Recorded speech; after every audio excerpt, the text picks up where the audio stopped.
एक बार की बात है। रमा की दो बहुएं थी, रश्मि और इंदु। एक को वो अपनी पसंद से लेके आई थी और दूसरी उसके खुद के बेटे ने पसंद की थी, जिसका नाम इंदु था। इंदु को उसकी सास पसंद नहीं करती थी और दूसरी बहू रश्मि को बहुत पसंद करती थी। रश्मि, इधर तो आओ। देखो, तुम्हारे लिए मैंने कंगन बनवाए हैं। अरे वाह मम्मी जी, दिखाओ। ये देखो, सोने के हैं। ये क्या मम्मी जी, इतने पतले से? ये भी कोई कंगन है?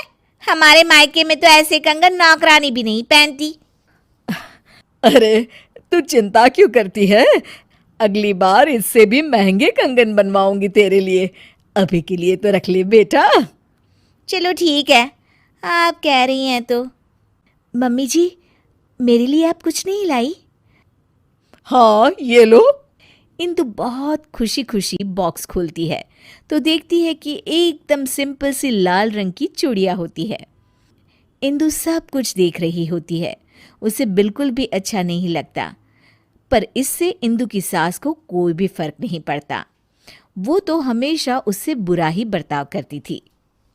इंदु, ये खाना कैसा बनाया है? क्या हुआ मम्मी जी? अरे, इसमें तो नमक ही नहीं है।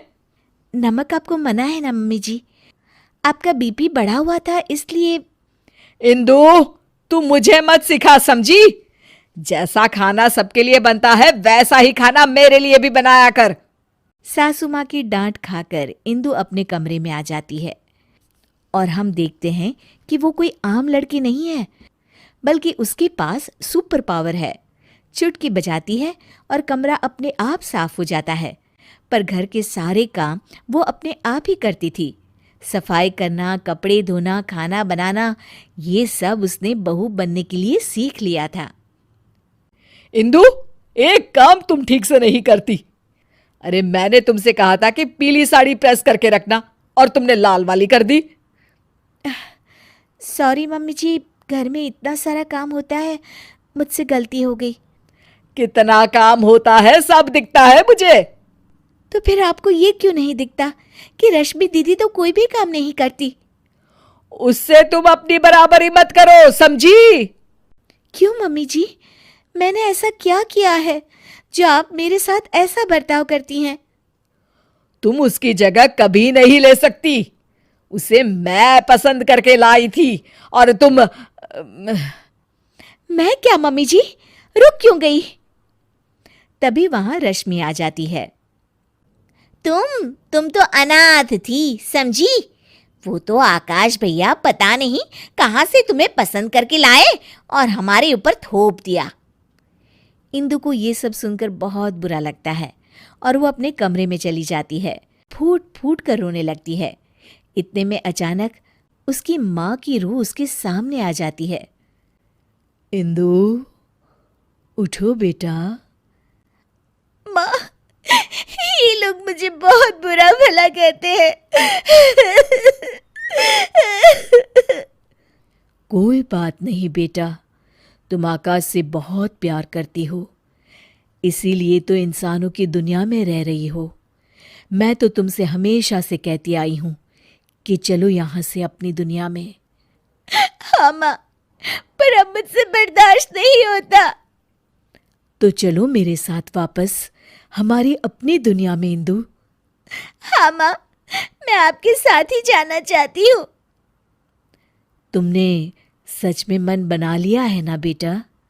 हाँ माँ, मैं आपके साथ ही जाऊंगी। इंदु अपनी माँ के साथ वापस जा ही रही होती है कि तभी उसे कुछ बुरा होने का एहसास होता है। एक मिनट माँ, मुझे लग रहा है कि कुछ बुरा होने वाला है। इंदु भागते भागते बाहर आती है तो देखती है कि सासू माँ सीढ़ियों से उतर रही होती है और उनका पैर फिसलने ही वाला होता है। तभी इंदु बहुत तेज भागती है और आके सासू माँ को बचा लेती है, पर इसमें इंदु को चोट लग जाती है। मम्मी जी, आप ठीक तो है ना? आपको चोट तो नहीं आई मम्मी जी? इंदु की ये बात सुनकर सासू माँ को एहसास होता है कि इंदु कितनी अच्छी है और उनका कितना ख्याल रखती है। खुद जख्मी होते हुए भी वो सास की परवाह कर रही है। बेटा, चोट तो तुझे आ गई और तू अभी भी मेरी परवाह कर रही है। थैंक यू बेटा, थैंक यू। अगर तू न होती तो न जाने क्या होता। नहीं नहीं मम्मी जी, जब तक मैं हूँ आपको कुछ नहीं होगा। मुझे माफ कर देना बहू, मैंने हमेशा तेरे साथ बहुत बुरा बर्ताव किया। अरे नहीं मम्मी जी, प्लीज़ आप इस तरह माफ़ी मत मांगिए। इंदु, इधर तो आओ बहू। जी मम्मी जी। ये लो तुम्हारे लिए।